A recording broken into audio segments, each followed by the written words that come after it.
Добродојдовте во новото издание на Скопје Але. Имам прекрасно изненадување за сите вас. Од денеска, новите скопски приказни ќе ги раскажуваме возејќи се низ Скопје. Наш партнер во овие приказни и снимања ќе биде Auto Македонија. Одиме со откривање на нашиот прв гостин.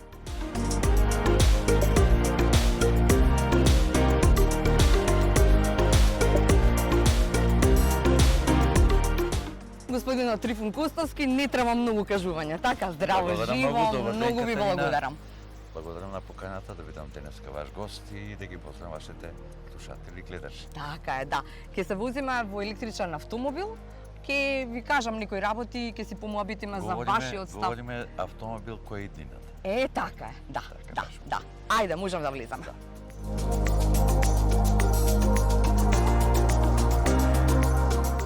Значи, Фонтанава кај завлезот во градскиот парк на Скопје е символ кој што многу ме потсетува на мојата ќерка.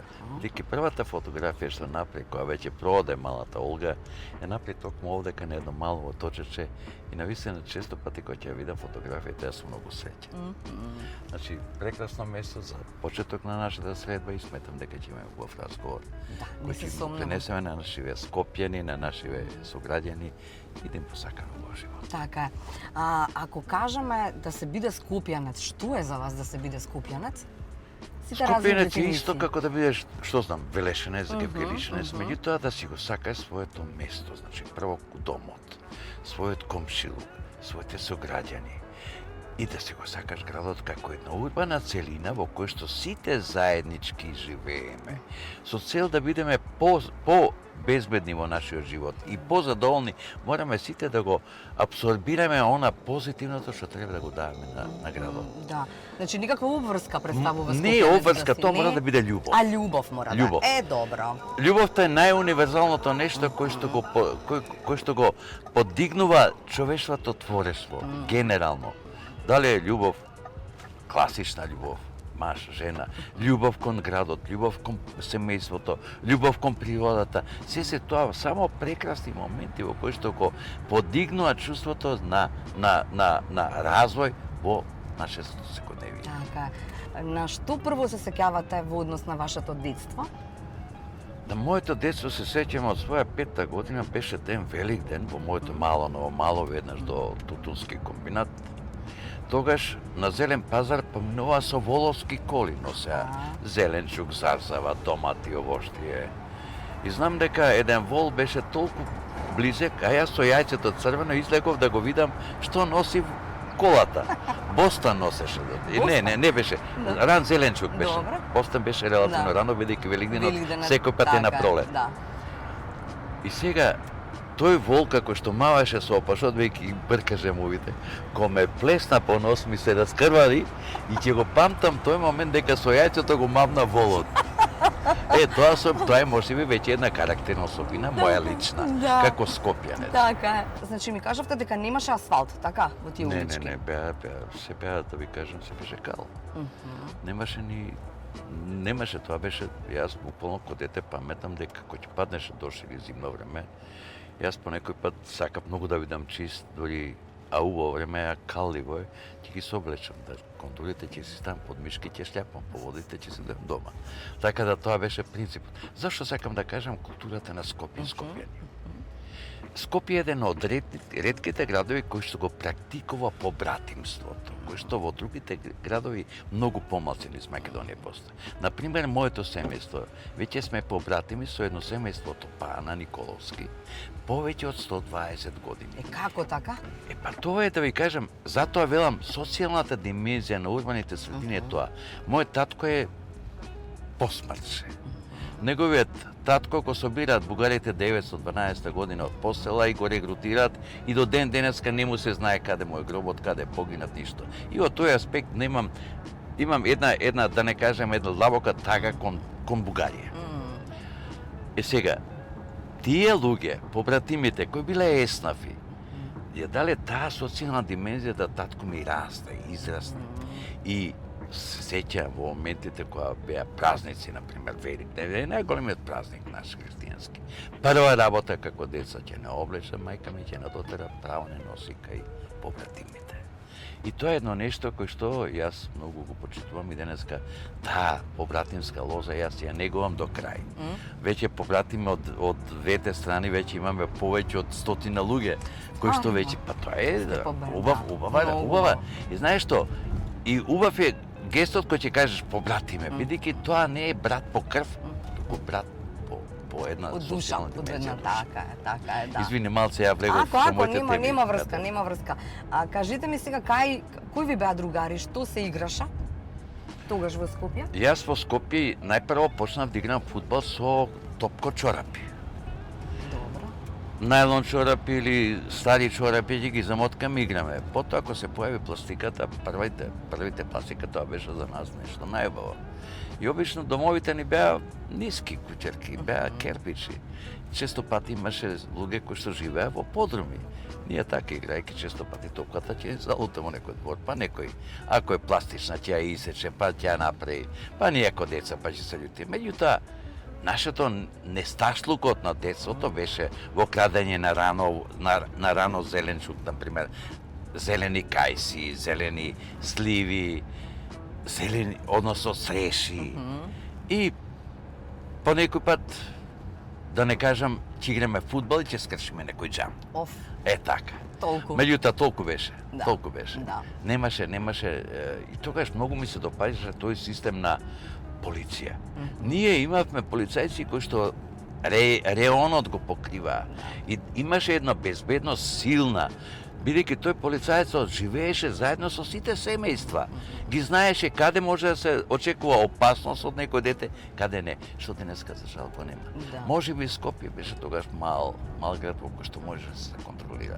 Денеска веќе Скопје отворен град со многу луѓе кои што на дневна база доаѓаат, бидејќи Скопје како центар, главен град на држава, не е само политички, туку и културолошки, тука финансиски. Се е тука во Скопје, минимум по 200-250 илјади луѓе на ден доаѓаат во Скопје. И тоа е прашање кое што објективно инфраструктурата во Скопје мора да одговори на нивното доаѓање, да има обезбеди паркинг места, што знам, устови за сместување, да не кажам кафетерии, ресторани, сите работи. Ако ве прашам зошто го сакате Скопје, што ќе ми кажете? Тоа е мојата љубов. Моето детство, тука сум роден. Не можам, видете вака, не само Скопје, за мене цела Македонија е моја Македонија.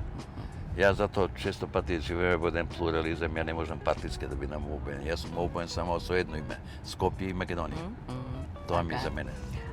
Ајде ќе се префрлиме сега на нешто, ќе ве однесам на еден друг период во вашиот живот, нели кога пропатувавте, нели кога светот ви стана, да речеме, отворен и бевте на секаде. И уште го сакам светот отворен, многу го сакам, да ви кажам. Но, колку е важно тоа кога таквите луѓе, како што сте вие, господине Косовски, ќе отидат во светот и ќе треба да се вратат и да ги донесат сите оние убави работи кои што ги поднаучиле тамо, да ги донесат во своето Скопје. Кате бев градоначелник на град Скопје и јас, бидејќи живеев долги години во Виена, јас сум граѓанин на Австрија, на Виена.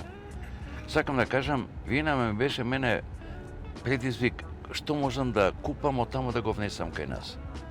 Сватив една работа дека почитувањето на законите првата работа и едуциран граѓански свет е втората работа која што мораме да го имаме. Јас Скопје да ги носев, во Виена да живеат, во тој преубав град. За недела дена ќе беше прљав, верувате ми. А да ги донесе виенчаните овдека, за недела дена ќе беше чист. Значи, говориме за еден едукативен дел кај нас со граѓаните. Бидејќи кај нас казнивоста е индивидуална, не е фактички системска. Ако ти погрешиш, па да бидеш казан. И затоа ние платиме таа цена. Каде учевте средно?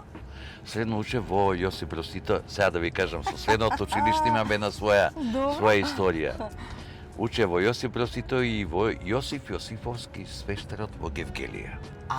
Тоа е точно во време на земјотресот. Јас учев втората година во Гевгелија, бидејќи куќата ни беше срушена. Родителите ми беа початори, ние учевме во Гевгелија. И второто полугодие од четвртата година, бидејќи мавав со креда по мојот професор по математика. Ама вие не сте биле таков каков што изгледате вака сега. Јас сум таков како што изгледам, меѓутоа неправда не трпа. Добро, зошто? А неправдата беше Зошто беше кредата? Не. Професорот беше прекрасен човек. Добро. Тоа е, мислам, навистина, туку што дојден асистент од технолошки факултет да предава математика. Добро. И немам никакви примери по него, меѓутоа он мора да има во себе едно чувство на емпатија и да комуницира со децата. Ние секој пат пред математика имавме физкултура и нормално ко деца во Јосип Брз Тито играме фудбал. Да. И спотини така и ја бев бидејќи К е 15 ми беше во дневникот. Ајде 15 на диспадна табла. Дропки ќе играш. Сега треба да играш, има 3 системи на решавање дропки. Ја третиот го заборев. Добро. Меѓутоа и малце се правам така, малце другарски шалам. Викам, мама, професор, нели битно дека е резултатот точен. Да, вика, точен е. Точно е како што го кажа резултатот, ама резултатот е 1-0 за мене. И ни целата црта ни целата дневник кец ми зачука. Која ми беше така шукредата, мавна со кредата во дневникот, од дневникот учело, испаднав и после тоа више не му дојдов на час. И после тоа правевме писмена, имав чиста петка, он не ми даде чиста петка, бидејќи сметаше дека морам ја да одговарам. Па на наставнички совет ми ја поправија на тројка и јас си ги зедав документите и отидов ке тетка ми, бидејќи во Гевгелија моје тетка и тети нема деца, ја им бев нивно дете. Ако ја барам втори родители, тоа се моите тетка и тетин од Гевгелија. Добро. Ми дадоа љубов, ми дадоа се она што ми е најбитно. Буквално морам да кажам дека во родата кој што е од мојата мајчина страна и од таткова страна, тоа се навистина прекрасно, во кој што и денеска ги сакам тие моменти. Така. А потоа факултет каде? По Скопје. Во Скопје? На Што се запишавта? Економија. Како беше тогаш, да речеме, вие сте колку браќа? Јас сме двојца браќа, брат ми е така? стоматолог, ја татко ми имаше желба да бидам доктор. Тоа треба да им кажеме на младиве дека секогаш постои еден дел во кој што види вака, ама ја не бев завршив гимназија, не бев свесен што сакам да бидам. Татко ми ме убедуваше, вика, ти или ќе бидеш доктор или ќе бидеш поп. Ајде. Вика, ќе бидеш многу убав попче, убаво пееш, убав умилјац си, вика, и ќе развијаш религијата на многу добар начин. Во тоа време ние попови, извини да ти кажам, јас сум верник, традицијата си ја сакам, ама некако ни беше малце страно. И каде се запишав на економски факултет. Единствено кај што можев да се запишам, не конкурира веќе за медицински факултет. Хемијата не ми беше моја предност секој пат и тоа не добив поени да биде на медицински, ме запиша на стоматолошки. И сега, што е тогаш држава? Татко ми убеден дека сака да има доктор во мене. Му пишува писмо на Тито. Сериозно? Во кабинетот на Тито. Ајде. Му пишува. Меѓутоа, до тогаш вика, ти запишеш се на економски факултет, ако Тито ни помогне, ти ќе се вратиш пак на медицина. Доаѓа на полугодието одговор од кабинетот и не повикуваат на факултет овдека во Скопје на медицински да бидам запишан. Ајде, помогна Тито? Тито помогна. Сакам да кажам, имаше систем. Јас, бидејќи веќе почнав да полагам колоквиуми и испити, виде дека добро ми одимат и факултетот и сето тоа. Ја го завршив факултетот за неполни 3 години. Меѓутоа, тоа време на учење на факултет со денешното нема ништо заеднашко, немаше учебници, немаше книги. Едноставно беше ресовска школа. Предаваат професорите, ние запишуваме, а повеќе колешките запишуваат. После тоа фотокопија си направиш, учиш и многу брзо заврши факултет. Не идев кон високи оценки, тука едноставно сакам да завршите.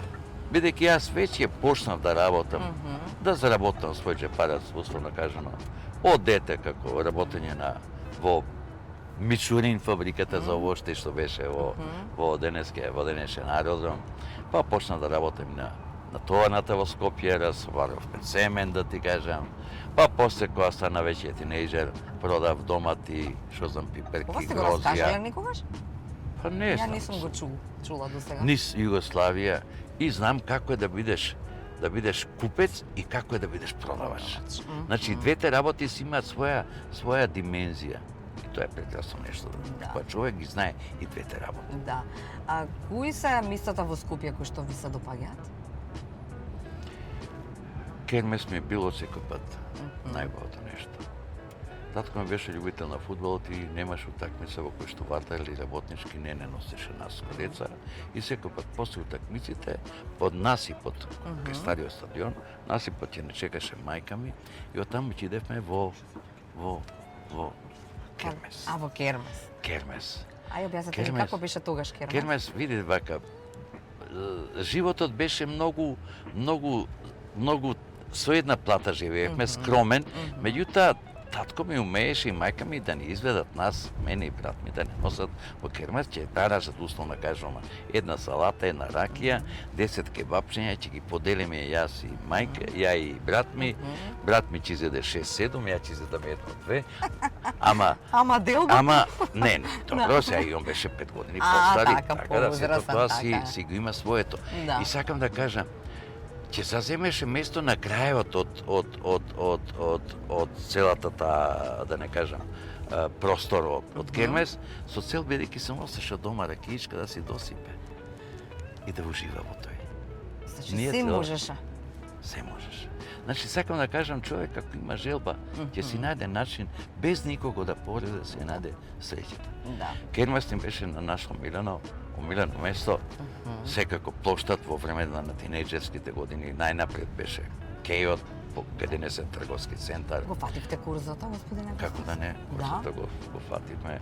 Кај Хотел Македонија ни беше нас дестинација, чекпоинт, буквално, кај што се среќававме, point meeting, нема, завршуваме сите на факултет или средно училиште, се знае, завршува од 6 сат, ќе застанеме земно време, летно време, стоиме таму и мрзнеме ко. Што е многу битно за Скопјани, може тоа не го знаат. Во моментите кога ние веќе станавме тинејџери, новите години беа многу чествувани и се купува и продава многу честитки. Кај денешен пиелисте, ние со другарите од моја прва, втора и четврта година, секој пат за нова година поставувавме тезги, ќе купувавме од трафиките честитки и дел ќе ги продававме таму и дел ќе идевме по фирми да продаваме честитки. И заработувавме парички. Браво. Браво. Значи, тоа сакам да кажам на секој млад, да не се секој млад, никој да не се плаши од работа. Било каква работа. Се што е човечка потреба за работа, не одбивате, апсолутно, учете. Да.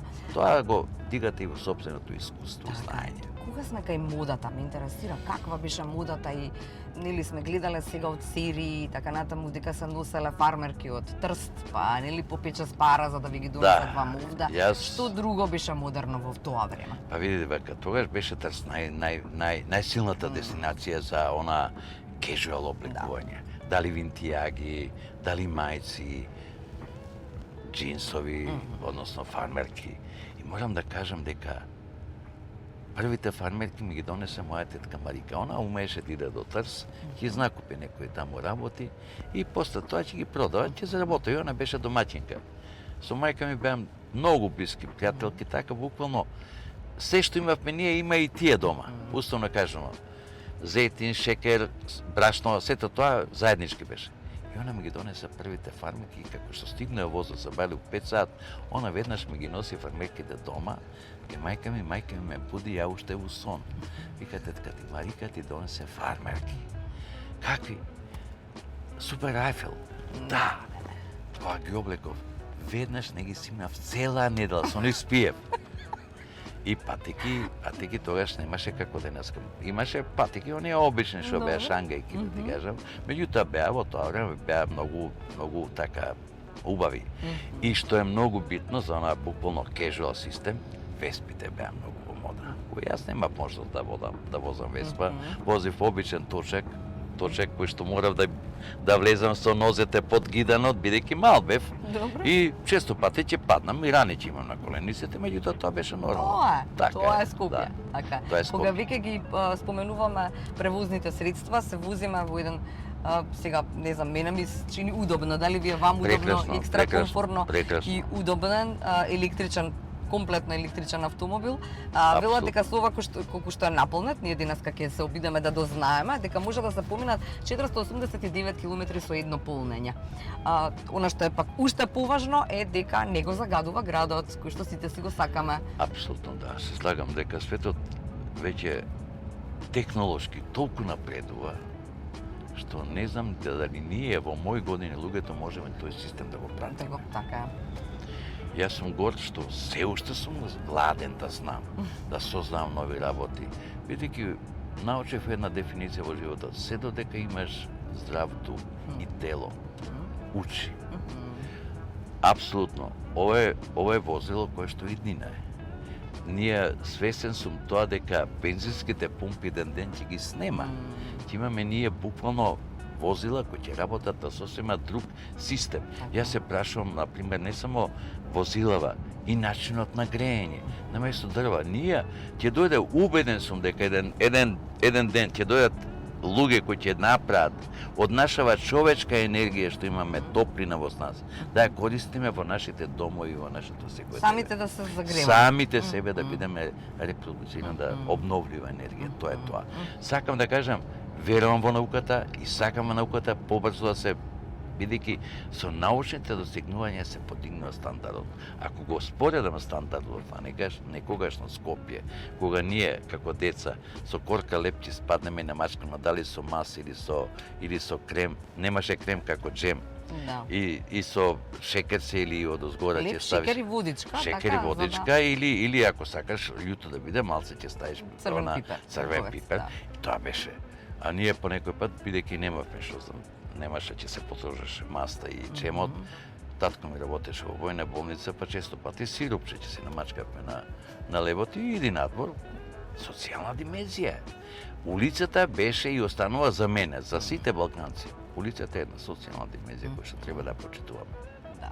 Бидејќи улицата од нас создаде пријателства, другарување, развој, интелектуален, општествен, тука културолошки, спортски се подигнува, тоа се елементи кои што апсолутно токму улицата ги ствара. Само Курзо беше или имаше некои места како дискотеки, како места за искачање? Ништо немаше? Тогаш дискотеки во моје време покасно се појави дискотеки, имаше сали за игранки.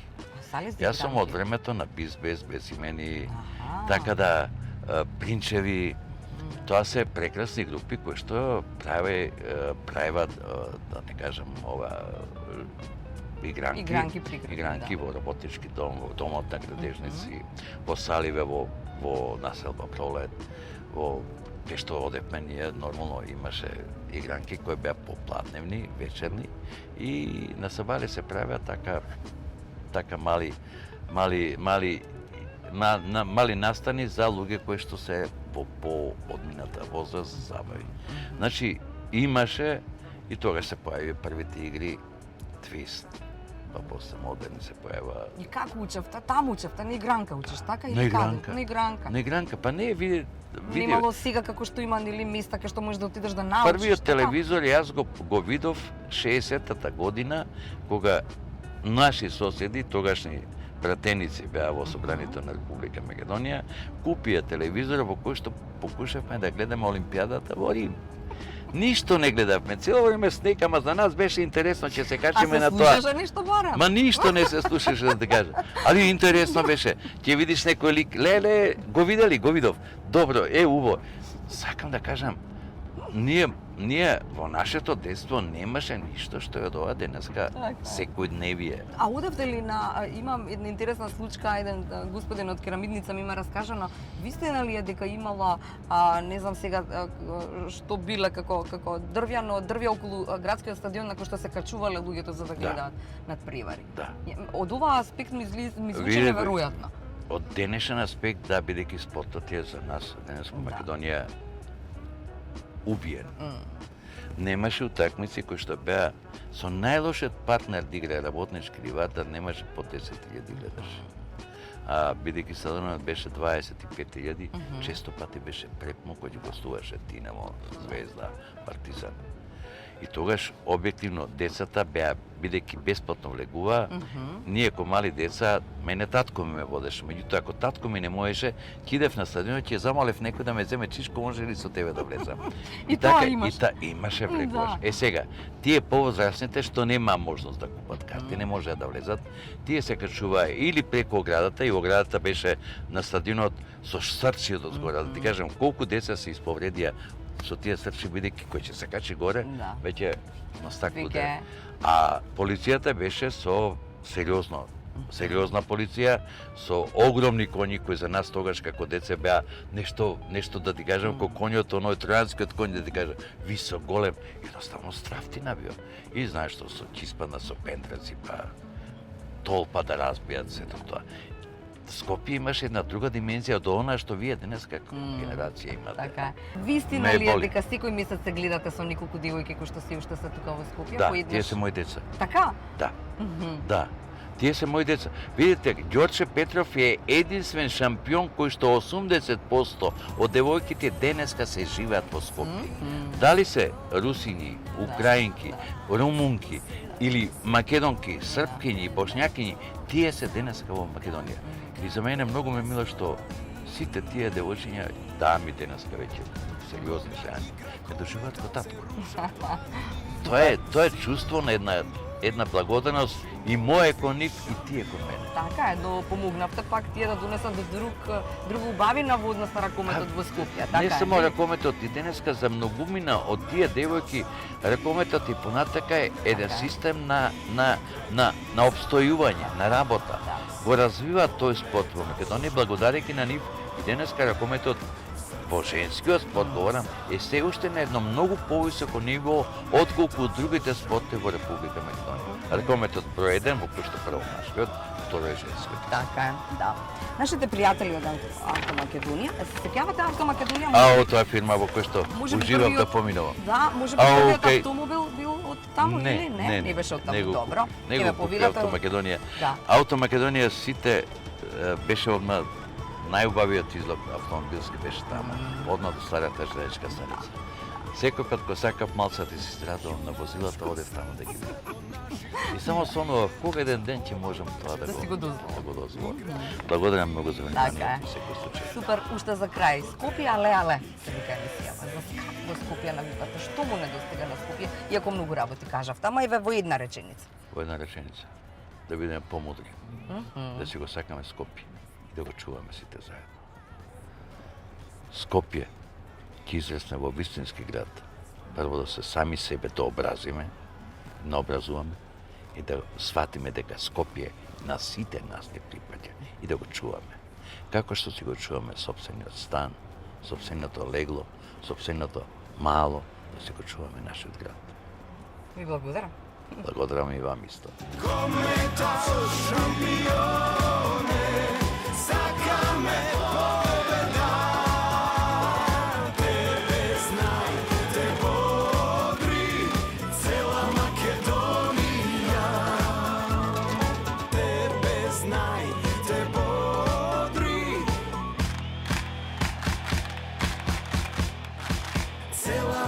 Македонија